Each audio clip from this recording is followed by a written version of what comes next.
안녕하세요. 자, 오늘 59페이지에서 주택임대차 보호법이고요. 중개실무에서는 한 문제가 나오고 민법 시간에 두 문제가 나와요. 그러니까 중개실무에서는 그렇게 큰 비중을 차지하는 건 아니죠. 문제가 한 문제 나오니까 양도 굉장히 많고 내용도 어려워요. 근데 문제가 한 문제니까 그냥 사실 제끼셔도 상관이 없을 텐데 실무에서 이게 굉장히 중요한 법이란 말이에요. 중개업할 때 우리가. 그래서 꼭 아셔야 되니까.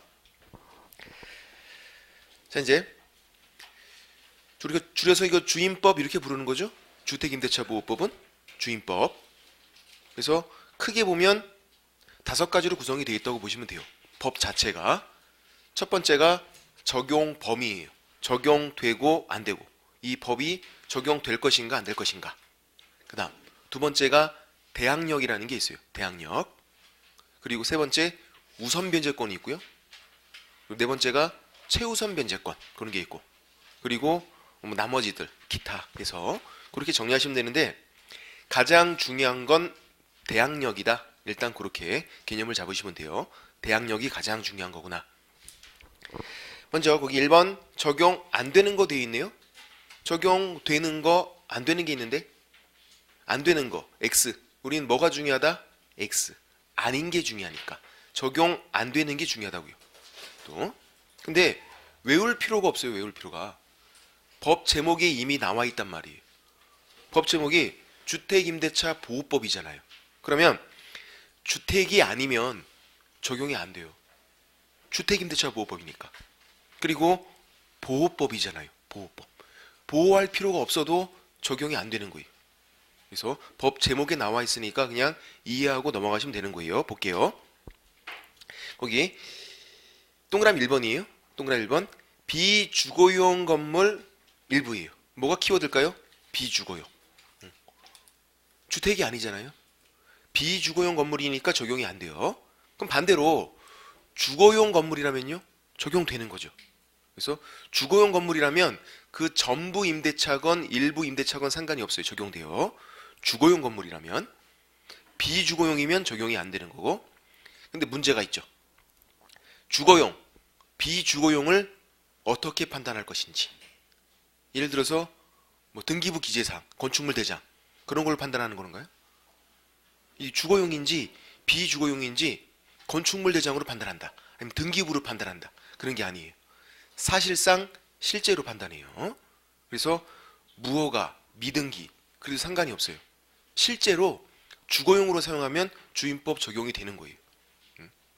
오피스텔도 주거용으로 사용하면 적용되는 거예요. 전입신고하고 있고 막 살고 있으면 실제로. 그래서 사실상 실제로 판단한다. 그런 개념들. 공적인 장부로 판단하는 게 아니라. 그 동그라미 1번 맨 옆에 보시면 다방에 딸린 방이라는 예가 있죠. 예, 판례였는데 다방이었어요. 옛날 판례죠. 지금 다방이 별로 없잖아요. 그 다방에 방이 한 칸이 딸려 있어요. 실제 판례에서는 방이 무려 두 칸이었어요.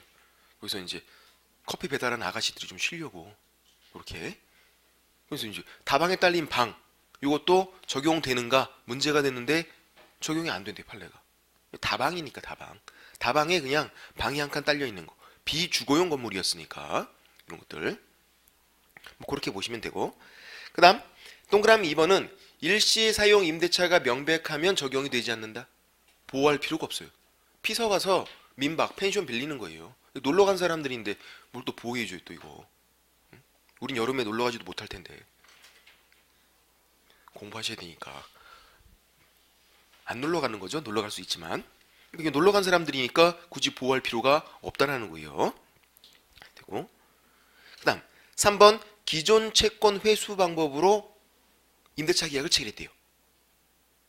채권 회수 방법. 그러니까 받을 돈이 있는데 어떻게 했냐면 임대차 계약 체결하고 그렇게 한 거예요. 적용이 안 돼요. 왜냐면 그 집에 사는 게 아니잖아요. 채권 회수, 돈 받을 목적이잖아요. 이 법을 만든 목적이 뭔데요? 서민들이 주거 생활 안정. 그러는데 지금 이건 집에 사는 게 아니라 채권 회수 방법, 돈 받을 목적이니까 적용이 안 되는 거고, 요런 임차인들을 우리가 뭐라고 부르냐면 가장 임차인이다 이렇게 부르요. 가장 임차인. 임차인을 가장했다 그거죠. 그럼 이제 소액 임차인들은 이따 배우지만 최우수한 변제를 받을 수 있어요. 경매로 넘어가면 보증금을 받을 수 있어요. 그거를. 그래서 그런 걸 이용해서 이렇게 하는 거죠. 적용이 안 된다고요. 가장 임차인들은 보호할 필요가 없으니까 서민들이 주거생활 안정을 위한 법이다. 그래서 동그라미 2번과 3번은 보호할 필요가 없는 거고 4번도 마찬가지예요. 법인도 별로 보호할 필요가 없어요. 서민이 아니니까. 그래서 원칙적으로 적용이 안 되는 거고 법인도 보호할 필요가 없으니까 상임법, 상가건물 임대차 보호법에서는 법인이 원칙적으로 적용이 돼요. 원칙적으로. 주임법에서는 적용이 안 되고 원칙은 예외적으로 세 가지만 적용이 되는데 가로 내용이에요. 그게 단 토지주택공사 그리고 지방공사 그리고 중소기업법인 그것만 동그라미 중소기업법인 이것도 적용이 된다는 거죠. 중소기업법인은 서민에 가깝잖아요. 보호해줘야죠. 그래서 법인이 원칙적 적용 안 되고 예외적으로 적용된다. 근데 그 반대로 상임법에서는 법인이 원칙적으로 적용된다 그거예요. 이렇게 적용 안 되는 거고 적용되는 거 한번 생각해 보면 예를 들어서 외국인 적용돼요? 적용 안 돼요? 어떻게 판단해야죠? 보호를 해줄 필요가 있나 없나? 보호해줘야죠. 외국인도 적용되는 거예요. 외국인도 그렇게 어렵지 않다고요. 보호할 필요가 없나 아닌가 아니면 주택인가 아닌가 그렇게 판단하시면 돼요. 됐고 이제 제3자에 대한 대항력 2번 별표를 칠해놓고 이게 가장 중요하다. 주임법에서 적어보면 일단 대항력 요거는 언제 문제가 되냐면 집주인 바뀌었을 때 문제가 돼요. 집주인 바뀌면 그러면 새로운 주인이 임차인에게 야 너 나가 이렇게 할 수 있어요. 왜? 새로운 임차인과 계약을 체결한 게 아니잖아요. 원래 주인과 체결했지. 그러니까 새로운 주인이 야 나가라 이렇게 할 수 있어요. 옛날에는 그랬어요. 이 법 제정 전에는. 예? 독한 사람들은 나가 그런다고요. 나가야 돼요. 근데 대항력이 있으면요 안 나가도 돼요. 대항력이 있으면. 그러니까 대항력 첫 번째 의미는 집주인 바뀌었을 때 나가 안 나가도 되는 거 그거예요. 얼마나 중요해요 이게. 그리고 두 번째 요걸 잊으시면 안 돼요. 대항력 두 번째 의미는 뭐냐면 그 새로운 주인에게 보증금을 달라고 그럴 수 있어요. 대항력 없으면요 나가 그럼 나가면서 원래 주인에게 보증금 받는 거예요. 거의 못 받죠 그러면. 근데 대항력이 있으면 나가 안 나가도 되고 그 새로운 주인에게 보증금 달라고 그러면 돼요. 그래서 대항력은 그렇게 두 가지 의미가 있는 거예요. 그리고 언제 문제가 된다? 집주인 바뀌었을 때. 무조건 집주인만 바뀌면 문제가 돼요. 매매로 바뀌든 아니면 집주인이 경매로 바뀌든 집주인만 바뀌면 문제가 되는 게 대항력이다. 그럼 이 대항력이 어떻게 하면 생기는 거냐면 원래는 간단해요. 등기하면 돼. 등기. 임대차도 등기할 수 있단 말이에요. 등기하면 대항력이 있어요. 안 해주잖아요. 그래서 이제 요건이 주임법 만들면서 생긴 건데 간단해요. 주택인도. 이게 뭐냐면 집에 살고 있는 거, 점유하고 있는 거, 살고 있는 거. 그리고 주민등록. 이건 뭔데요? 전입신고예요. 주민등록, 전입신고 같다고 생각하시면 돼요. 그러면 언제 생기는 거냐면 다음날에. 다음날 0시죠. 법조문은 다음날에 생긴다고 돼 있어요. 다음날부터. 그 다음날이 다음날 0시 12시 땡 치면 날짜 바뀌면서 다음날이 되는 거잖아요. 그때부터 대항력이 생긴다. 그래서 이 두 가지를 우리가 뭐라고 부르냐면 이 두 가지를 대항요건이다 이렇게 불러요. 이 두 가지를 갖추면 대항력이 생기니까. 그럼 이제 대항력과 대항요건이 같은 말이에요. 그런 문제가 생기네. 대항요건을 갖추면 대항력이 생긴대요. 그러면 이게 같은 말이에요? 다른 말이에요. 다른 말. 판례도 막 혼용해서 쓰고 있지만 엄밀히 말하면 다른 말이에요. 대항요건 갖추면 대항력이 생기는 거고 생기지 않는 경우도 있어요. 그러니까 같은 말은 아닌 거죠. 만약에 대항요건 갖추면 무조건 대항력 생겨. 그럼 이게 같은 말일 수도 있는데 그렇지 않은 경우도 있다고요. 이따 나와요. 경매에서. 됐고. 그리고 이 두 가지 취득요건이자 존속요건이에요. 무슨 말이냐면 두 가지를 모두 갖춰야 취득, 생기는 거예요. 또 두 가지 모두 유지를 해야 존속하는 거예요. 뭐 한 가지가 잘못되면 바로 그냥 상실돼요. 그래서 취득 요건이자 존속 요건이다. 이렇게 돼요. 두 가지 모두 유지를 해야 한단 말이에요. 존속하기 위해서는. 됐고. 일단 이제 우리가 이제 대항력 관련 판례를 몇 가지 검토할 텐데 이런 거예요. 둘 중에 한 가지가 잘못되는 경우란 말이에요. 둘 중에 한 가지. 근데 주택인도는 집에 살고 있는 거잖아요. 서민들이. 그래서 판례가 거의 없어요. 별로 문제가 안 생긴다고요. 서민들이 보통 집에 살고 있으니까. 그래서 판례가 한 가지밖에 없어요.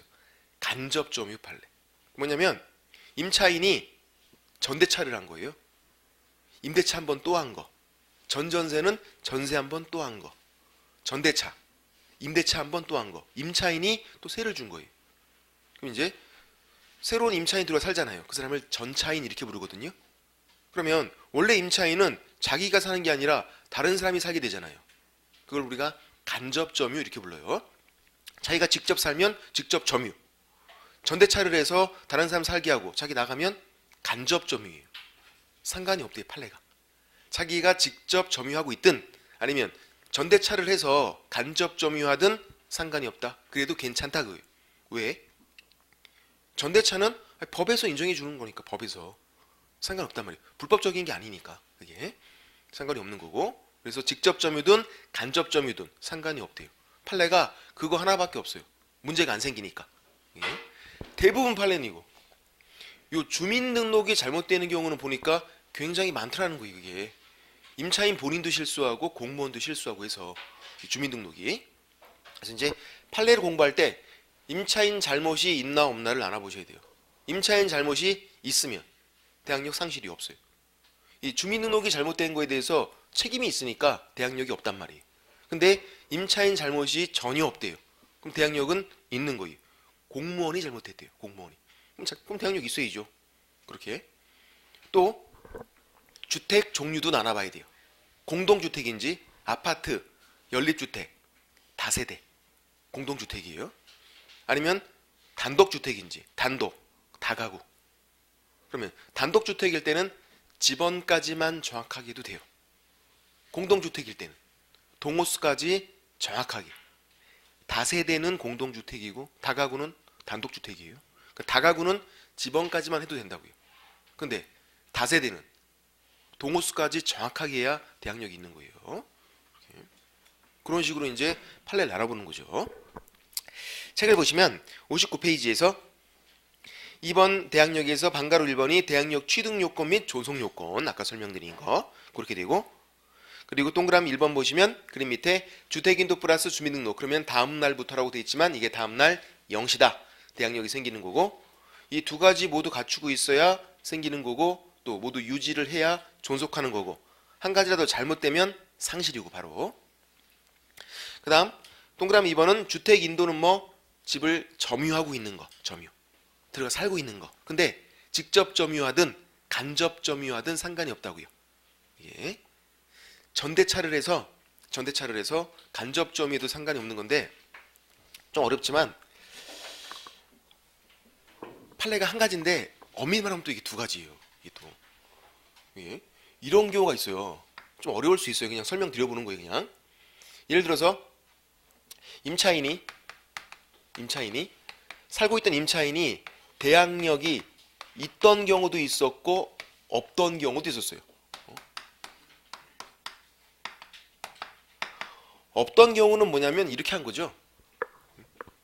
임대차 계약을 체결했어요. 그리고 자기가 전입신고를 하고 살고 있었으면 대항력이 있었을 텐데 그렇게 한 게 아니에요. 임대차 계약을 체결하고 바로 그냥 전대차를 했어요. 자기는 그 집에 전입신고 한 적도 없어요. 임대차 계약 체결하고 바로 전대차. 그럼 이제 임차인이 대항력이 없었잖아요. 전대차를 바로 했어요. 바로. 전대차가 되면 판례는 전차인. 이 전차인이 새로운 임차인이고 이제 직접 점유자예요. 얘가 들어가 산단 말이에요. 얘가. 요 전차인 명의로 주민등록이 돼야 한다. 이렇게 돼 있어요. 실제로 살고 있는 사람 명의로 주민등록이 돼야 된대요. 요 임차인은 지금 이 집에 사는 게 아니잖아요. 전대차하고 나갔잖아요. 그럼 사는 사람은 전차인이니까 요 사람 명의로 주민등록이 돼야 된대요. 됐어요. 그러면 이제 대항력이 생기죠. 간접 점유에도 상관이 없는 거니까 대항력이 생긴다고요. 언제? 다음날 0시에. 전입신고하면 다음날 0시에 생기는 거니까 마찬가지 다음날 0시에 대항력이 생겨요. 이것도. 문제는 누구 대항력이 생기는 건데요? 지금 실제로 살고 있는 전차인 얘인가요? 아니면 임차인인가요? 간접 점유하고 있는 임차인인가요? 누구죠? 임차인. 전차인은 얘는 자기 거 뭐 아무것도 없어요. 다 임차인 거 땡겨 쓰는 거예요. 얘는. 임차인 대항력이 다음날 0시에 생기는 거예요. 임차인 대항력이 없었잖아요. 얘가. 요게 다음날 0시에 생기고 전차인은요. 그거 땡겨 쓰면 되는 거예요. 그냥 그거를. 그래서 전차인 거는 뭐 없다. 전차인은 다 임차인 거 땡겨 쓰는 거구나. 그런 개념이에요. 문제는 판례가 한 가지가 또 있는데 역시 비슷해요. 임차인이 대항력이 있었대요. 이거는 전입신고를 하고 살고 있다가 전대차를 하고 나간 거예요. 그래서 전대차가 됐어요. 그럼 누구 명의로? 전차인 명의로, 실제로 살고 있는 사람 명의로 주민등록이 돼야 돼요. 이게 또. 그러면 그때는 또 다음날 0시에 대항력이 생기는 건가요? 어떻게 되는 거죠? 생각을 해보세요. 임차인 대항력 원래 있었어요. 원래 있었고 자기가 직접 살고 있다가 전대차가 돼서 이제 점유가 간접 점유로 바뀐 거죠. 전차인이 살고 있고. 그러면 어떻게 해요? 대항력 그냥 유지가 되는 거죠. 유지가. 원래 있었잖아요. 이게 쭉 유지가 된다고요. 그냥. 그럼 전차인은 유지가 되고 있는 거 그거 그냥 땡겨 쓰는 게 훨씬 낫잖아요. 다음날 0시 생기면 나중에 생긴 걸 땡겨 쓰는 건데 그거보다는 원래부터 있던 걸 그냥 땡겨 쓰는 게 훨씬 낫잖아요. 그래서 그냥 유지가 되는 거예요. 이게. 어려우시면 결론만 기억하시면 돼요. 간접 점유에도 상관이 없다 그거예요. 판례는. 직접 점유하든 임차인이 아니면 전대차를 해서 간접 점유하든 상관이 없다는 거예요. 다만 주민등록은 누구 명의로? 전차인. 직접 점유자. 실제로 살고 있는 전차인 명의로 주민등록이 되면 된다 그거예요. 그게 결론이에요. 결론. 직접 점유든 간접 점유든 상관이 없구나. 그거. 그렇게 보시면 되고 그 다음 동그라미 2번에서 전입신고한 때는 주민등록이 된 것으로 본다. 그래서 전입신고 주민등록 같다고 보시라고요. 법조문에 이렇게 되어 있어요. 전입신고하면 주민등록이 된 것으로 본다. 이렇게 되어 있어서 주민등록, 전입신고는 그냥 같은 거구나. 그렇게 보시면 되고 다음 동그라미 3번 임차인이 대항력이 있는 경우에 임차 건물이 양수인, 새로운 주인이에요. 새로운 주인은 임대인 지위를 승계한 것으로 본다. 이렇게 되어 있어요. 요것 때문에 요 법조문 때문에 새로운 주인에게 보증금을 달라고 그럴 수가 있는 거예요. 새로운 주인이 임대인 원래 주인 지위를 그대로 그냥 승계하래요. 승계하니까 달라고 그러면 돼요. 그냥. 그래서 요 동그라미 3번 요것 때문에 새로운 주인에게 보증금을 달라고 그럴 수 있어요. 그런데 예외가 있어요. 어떤 경우냐면 임차인이 이의를 제기해요. 나 이 새로운 주인은 싫어. 원래 주인 걔한테 받을 거야. 계속. 이렇게 이의를 제기해요. 그러면 그럴 수 있어요. 가만히 있으면요. 새로운 주인에게 받는 거고 이의를 제기하면 원래 주인에게 받는 거고 보통 가만히 있겠죠. 새로운 주인에게 받는 게 훨씬 편하니까 이의를 제기하는 경우도 있어요. 어떤 경우? 새로운 주인이 돈이 없어 보여요. 왠지 원래 주인은 좀 돈이 많았는데 그러니까 그땐 이의 제기하고 원래 주인에게 받을 수 있어요. 가만히 있으면 새로운 주인에게 받는 거니까 그렇게 보시면 되고 그래서 가로 내용 보시면 집주인이 바뀌어도 주택을 계속 사용할 수 있고 새로운 주인에게 보증금을 반환받을 수 있다. 여기 이제 대항력의 두 가지 의미였죠. 아까 안 나가도 되고 계속 살 수 있고 그리고 새로운 주인에게 보증금 달라고 그럴 수 있고 됐고 그다음 넘겨보시면 60페이지에서 방가로 2번 이제 주택 인도가 문제가 되는 경우 방가로 3번 주민등록이 문제가 되는 경우 있죠. 방가로 2번 제가 설명드린 거죠. 주택 인도가 문제가 되는 경우는 간접 점유 판례. 간접 점유도 상관이 없다. 직접 점유하든 전대차를 해서 간접 점유하든 상관이 없는 건데 그런데 누구 명의로? 전차인, 직접 점유자 명의로 주민등록은 돼야 한다 그거예요. 됐고. 그리고 전차인은 자기 거 뭐 없다. 전차인은 임차인 거 다 땡겨 쓰는 거다. 그런 개념들. 그 다음에 이제 방가로 3번 주민등록이 문제가 되는 경우는 많이 있겠더라. 그죠? 동그라미 1번 주민등록이 잘못된 것에 임차인 잘못이 없대요. 전혀 잘못이 없대요. 대항력이 있어야죠. 예를 들어서 담당 공무원이 착오로 잘못 기재했대요. 전입신고 똑바로 잘 했는데 공무원이 멍청하게 잘못 적어놨어요. 공무원 본인이. 대항력이 있어야죠. 이러면 임차인 잘못이 전혀 없는데 공무원이 멍청한 짓 한 거니까 그거는 대항력이 있어요. 근데 그 밑에 별표가 있죠. 별표를 좀 설명을 드려볼게요. 이런 거예요. 이것도 또 두 가지가 있어요. 판례가 이런 거예요. 전입신고를 해요. 주민등록신고, 전입신고예요. 전입신고하면 이제 수리가 돼야 돼요. 수리. 이게 뭘까요? 수리. 접수 완료. 공무원이 이제 전입신고서를 받아서 수리한 거. 접수 완료를 한 거. 그래서 수리가 됐나 안 됐나가 중요해요. 접수 완료를 했나 안 했나. 접수 완료를 다 했어야만 공무원 책임이에요. 근데 수리 안 했대요. 전입신고서를 냈는데 딱 보더니 야 이거 좀 이렇게 좀 잘못됐어.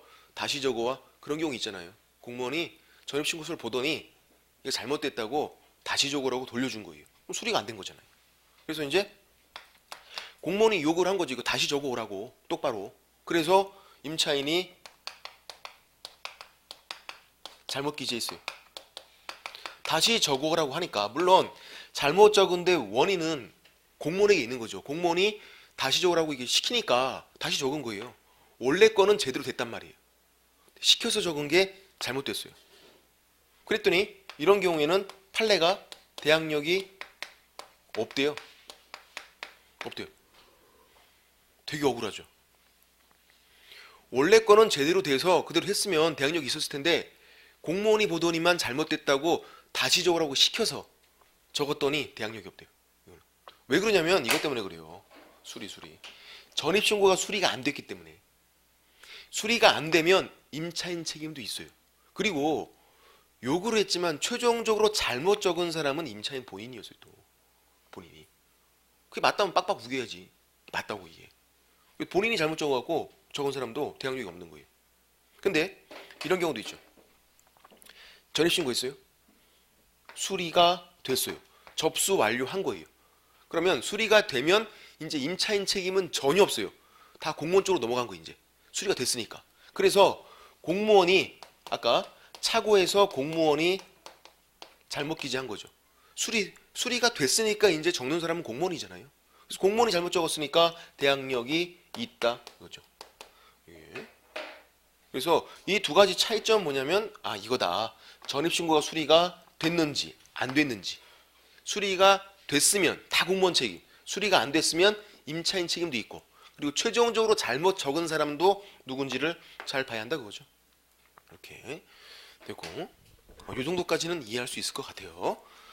됐고 그 다음 동그라미 2번 주민등록이 잘못된 것에 대해서 임차인 잘못이 있는 경우에 대항력이 없다. 임차인 잘못이 있으니까 임차인 본인이 착오했대요. 착오는 기본적으로 과실, 귀책 사유가 있는 거예요. 본인이 실수했잖아요.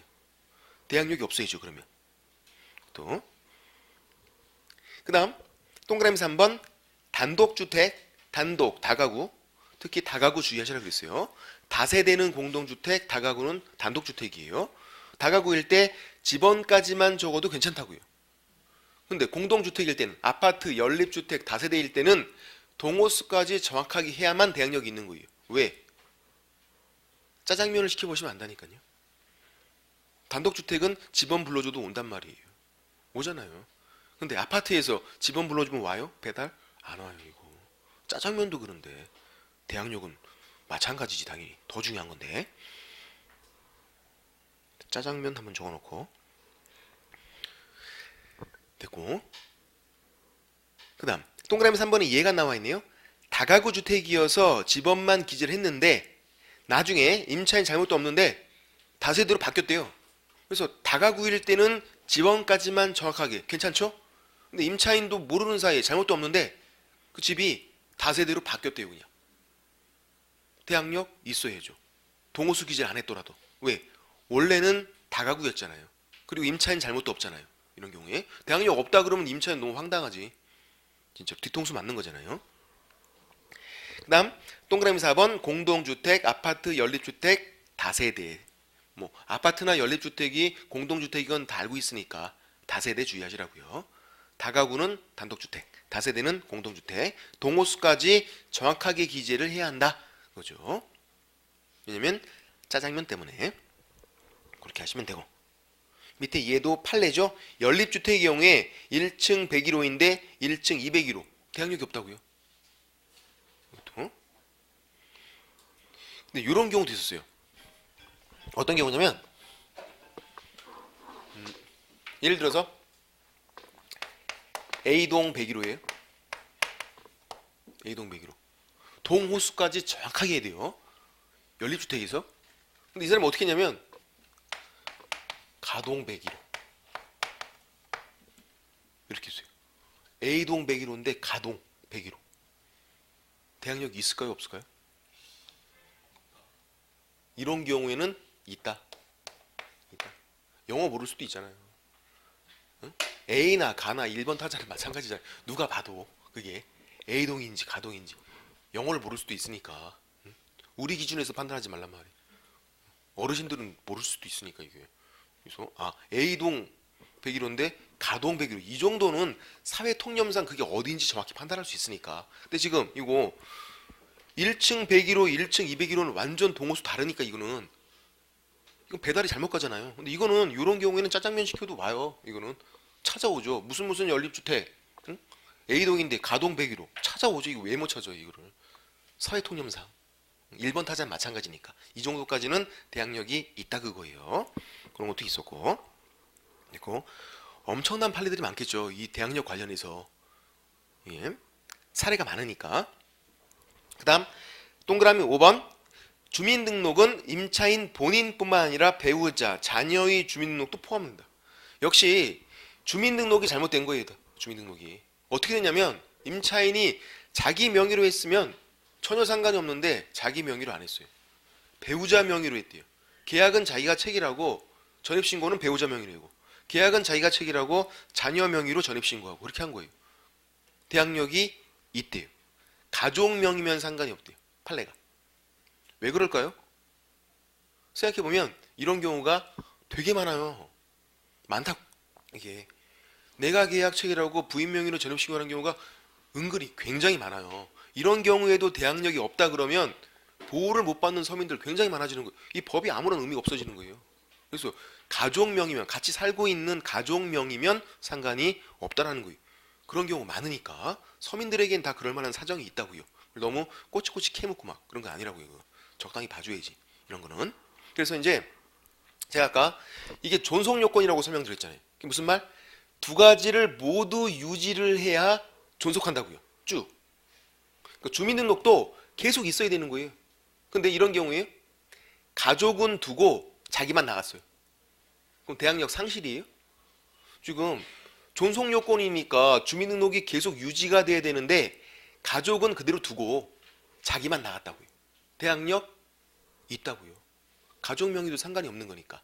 가족 전체가 나가야 상실되는 거예요. 가족은 두고 자기만 나가는 건 상관없다고요. 그것도. 그러니까 이런 경우죠. 가족 전체가 나갔어요. 나갔다 다시 들어왔어요. 그러면 옛날 게 유지가 되는 건가요? 아니에요. 상실되고 새로운 게 생기는 거예요. 가족 전체가 나갔다 들어오면. 근데 가족은 두고 자기만 나갔다 들어온 건요? 그건 상관이 없죠. 그건 그냥 계속 쭉 유지가 되는 거지. 그건. 그렇게 해야죠. 나갔다 들어오려면. 됐고. 다 나갔다가 들어오면 끝나고 새로운 게 생기니까. 이게 순위도 나중에 되게 중요하다고요. 먼저인지 나중인지가. 그러면 쭉 유지가 돼서 먼저 게 쭉 유지가 되는 게 더 좋은 거라고요. 끝났다가 상실됐다가 새로운 게 생기는 건 별로 안 좋단 말이에요. 그는 그렇게 되고 됐고. 그 다음 6번 경매, 공매 시에 임차인 순위도 중요하다. 6번이 별표고 실제로 이것 때문에 주임법이 되게 어렵단 말이에요. 경매랑 연결이 돼서 짜증나게. 예. 경매, 공매 주로 경매죠. 요것도 집주인 바뀌죠. 경매로 넘어가도 낙찰자가 새로운 주인이잖아요. 경매에서 낙찰받은 사람, 낙찰자. 지금은 낙찰자 이런 말을 잘 안 써요. 매수인 이렇게 불러요. 경매에서도 매수인. 그게 낙찰자예요. 이제 해볼게요. 설명을 좀 드려보면 이것도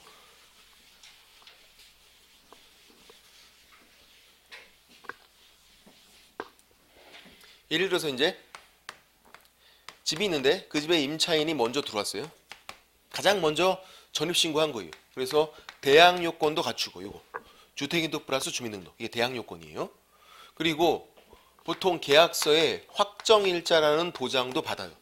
전입신고하면서 이따 설명드리지만 전입신고하면서 계약서에 도장 받아요. 확정일자 이렇게 해요. 대항력 확정일자. 그리고 후순위로 저당권이 설정됐어요. 이 집에 얘가 가장 먼저 들어왔고 전입신고 가장 빠르고 그 다음에 저당권 설정됐고 그리고 다른 임차인 또 들어왔어요. 3번 임차인이에요. 얘도 전입신고도 하고 확정일자 도장도 받은 거예요. 이렇게 이런 상태에서 이 집이 경매로 넘어갔네요. 이제 그러면 3번 임차인을 볼게요. 3번 임차인 대항 요건 주택인도 플러스 주민등록 저 두 가지 갖춘 거예요. 대항 요건을 갖췄대요.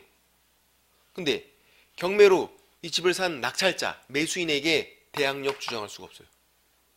대항 요건을 갖췄는데도 그러니까 이게 같은 말이 아니라고요.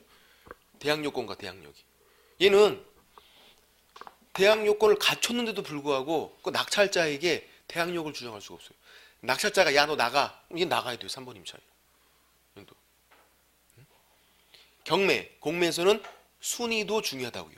자기 위에 저당권이 있잖아요. 이 저당권보다 후순위면 대항력이 없는 거예요. 경매, 공매 시에는. 근데 확정일자라는 게 있네요. 요거를 받았으면은 우선 변제권이라는 게 있어요. 이따 설명드리겠지만 우선 변제권.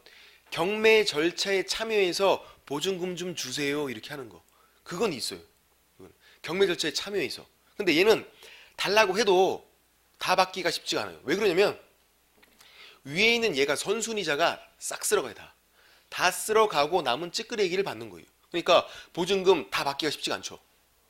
응? 조금 받고 잔액이 남아요. 잔액이 얘는. 그럼 그 잔액을 경매 절차에서 달라고 해서 좀 받고 이게 1,000만 원인데 얼마 받고선 한 500만 원 남았대요. 500만 원을 잔액 누구한테 달라고 그러는 거죠? 얘는 3번 임차인은 경매 절차에서 일부를 받고 절반 받고 남은 거 한 500만 원 누구한테 달라고 그러는 건데요? 낙찰자에게? 아니죠. 대항력이 있어야 아까 대항력이 있어야 나가 안 나갈 수 있고 그 새로운 주인에게 돈 내라 된다 그랬잖아요. 얘는 대항력이 없으니까 새로운 주인 낙찰자가 나가야 돼요. 그럼 돈은 잔액은 원래 주인에게 달라고 그러고 원래 주인에게 받을 수가 거의 없겠죠. 왜? 원래 주인이 돈이 없어서 지금 집이 경매로 넘어갔잖아요. 먹고 죽을 돈도 없다고요. 지금 원래 주인은. 근데 그거 달라고 그러면 주겠어요? 안 주지. 있으면 먹고 죽어버리지 그냥. 먹고 죽을 돈도 없는데 그런 거 됐고. 근데 이제 1번 임차인 가장 먼저 들어왔네요. 대항력 있어요. 무슨 말? 경매 끝나고 낙찰자가 나가 안 나가도 돼요. 대항력 있잖아요. 집주인 바뀌었는데 그 새로운 주인 낙찰자 나가 안 나가도 되고 그리고 그 새로운 주인에게 보증금 내놔 다 내놔 된다고요. 얘는 대항력이 있으니까. 대항력은 그렇게 두 가지 의미가 있는 거였으니까. 그리고 확정일자 받으면 우선 변제권이라는 것도 있어요. 경매 절차에 참여해서 달라고 하는 거. 경매 절차에서 달라고 하는 거. 그것도 있는 거예요. 다 받을 확률도 제일 높아요. 선순위니까. 근데 만약에 1번 임차인이 만약에 달라고 했는데 다 받았으면 받고 나가면 돼요. 근데 왕창 받고 잔액이 조금 남아있대요. 예를 들어서 한 100만 원 남아있대요. 잔액이. 그러면 그 잔액을 누구한테 달라고 그러는 건데요? 100만 원 남은 거를? 응? 낙찰자? 새로운 주인에게 달라고 그러는 거예요? 아니면 원래 주인에게 달라고 그러는 거예요? 얘는 대항력이 있잖아요. 대항력 있으면 어떤 의미가 있다고요? 나가 안 나가도 되고 그 새로운 주인에게 보증금 달라 그러면 된다고요. 얘는 왕창 거의 대부분은 경매 절차에서 받았어요. 남은 잔액 100만 원. 이 100만 원 낙찰자 새로운 주인에게 달라고 그러면 돼요. 대항력이 있으니까. 안 나가도 돼요. 잔액 100만 원 줄 때까지는 돈 주면 나갈게. 그럼 되는 거예요. 받고 나가면 되고. 그러니까 1번 임차인은 유리한 임차인, 좋은 거죠. 근데 3번 임차인은 불리한 임차인. 대항력이 훨씬 중요한 거라고요. 이건 대항력이 없잖아요. 얘는. 보증금도 다 받기가 쉽지가 않고. 얘는 유리한 임차인, 대항력도 있고 다 있고. 보통 1번 임차인이 경매에서 가만히 있어요. 그냥 그게 더 편하잖아요. 경매가 진행돼도 아무런 신경을 안 써도 된다고. 1번 임차인은 경매 끝나고 낙찰자에게 다 받고 나가면 되니까 얼마나 좋아요. 1번 임차인. 근데 이제 달라고 그럴 수도 있는 거고, 공부한 거 한번 그렇게 되나 보려고 한번 달라 그래 보고. 얼마나 좋아 얘는. 유리한 임차인, 불리한 임차인. 네, 질문 드려볼게요. 지금 경매였어요. 지금 설명드린 거는 경매였어요. 이런 집이 이런 상태에서 매매로, 정말 매매계약 체결하고 매매로 집주인 바뀐 거예요. 매매로. 그러면 3번 임차인 대항력이 있어요, 없어요?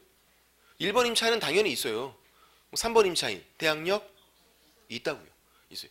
경매, 공매 시에만 순위가 중요하다. 거기 돼 있잖아요. 거기 동그라미 6번에 60번에 6번 임차인 순위. 경매, 공매만. 그냥 매매로 바뀌면 순위 안 중요해요. 당연히 다 대항력 있어요.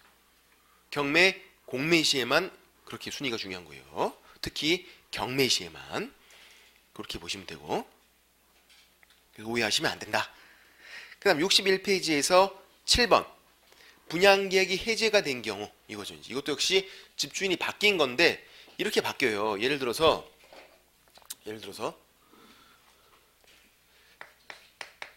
매도인, 매수인 매매계약을 체결한 거죠. 둘이서 매매계약. 얘가 이제 임대인 됐네요. 임대인 돼서 임차인에게 세를 준 거죠. 임대차. 이렇게 한 거예요. 매매계약 체결하고 여기 또 세도 주고. 대항요건 갖췄대요. 대항요건. 주택인도 플러스 주민등록 갖춘 거예요. 대항요건. 이런 상태에서 매매계약이 어떻게 되냐면 해제가 됐어요. 해제가 된 거예요. 나중에 이제 민법 시간에 배우시지만 해제가 되면요 그냥 바로 돌아가요. 이렇게. 얘가 이렇게 매매해서 소유권 넘겨준 거잖아요. 해제되면 바로 돌아가요.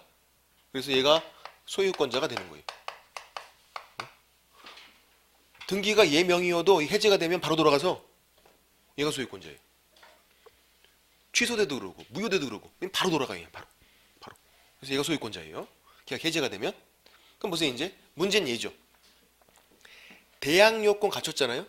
그리고 얘랑 계약 체결했는데 매매계약이 해제가 돼서 집주인이 바뀌었어요. 소유권자. 그러면 얘는 대항력이 있는 거예요, 없는 거예요? 대항력을 주장할 수 있어요, 없어요? 주장할 수 있다 그거죠. 있어요. 대항력 있어요. 왜? 집주인 바뀌었잖아요. 대항력은 집주인만 바뀌면 문제가 된다니까요. 매매계약이 해제가 됐어도 집주인 바뀌었잖아요. 얘가 이제 얘한테 야 너 나가. 안 나가도 돼요. 대항력이 있으니까. 또 이 새로운 주인에게 야 보증금 내놔. 이게 된다고요. 대항력이 없으면 이런 경우에 얘가 야 너 나가라. 나가야 되는 거예요. 나가면서 보증금을 누구에게? 원래 주인 얘한테 받는 거예요. 얘한테. 받기 쉽지 않잖아요. 그래서 대항력은 집주인만 바뀌면 문제가 된다. 매매계약이 해제가 돼서 집주인 바뀌어도 마찬가지. 경매, 공매가 아니니까 순위도 안 중요하잖아요. 아까 이런 순위는 언제만 중요하다? 경매, 공매 시에만 중요한 거고. 이건 그거 아니었으니까. 요거랑 유사한 게 이제 저거예요. 뭐냐면 우리 책에 나와 있는 건데 이거예요. 분양자, 분양해주는 사람이에요. 수분양자, 이게 받을 숫자라서 분양을 받는 사람이에요. 둘이 하는 게 분양계약이에요. 분양계약 제가 한번 설명을 드렸었는데 뭐였죠? 분양계약?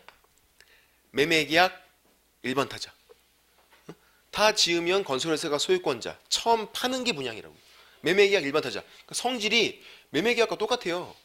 매매계약 1번 타자를 그냥 우리가 분양계약이다 이렇게 불러주는 거예요. 얘가 이제 임대인 돼서 임차인 세를 준 거죠. 분양 받자마자 임대차. 대항 요건 갖췄어요. 이런 상태에서 분양계약 해제가 됐네요. 해제. 계약이 해제가 됐대요. 어떻게 되죠? 똑같다고요. 바로 돌아가서 얘가 소유권자라고. 그러면 어찌됐든 간에 이 무조건 계약이 해제가 되면 바로 돌아간다고요. 소유권자. 그러면 대항 요건 갖춘 이 임차인 대항력 주장할 수 있을까요? 없을까요? 주장할 수 있다. 똑같잖아요. 지금 위에 거랑 구조가. 얘가 원래 주인이었고 해제가 돼서 집주인 바뀌었잖아요. 집주인 바뀌면 문제가 되는 게 대항력.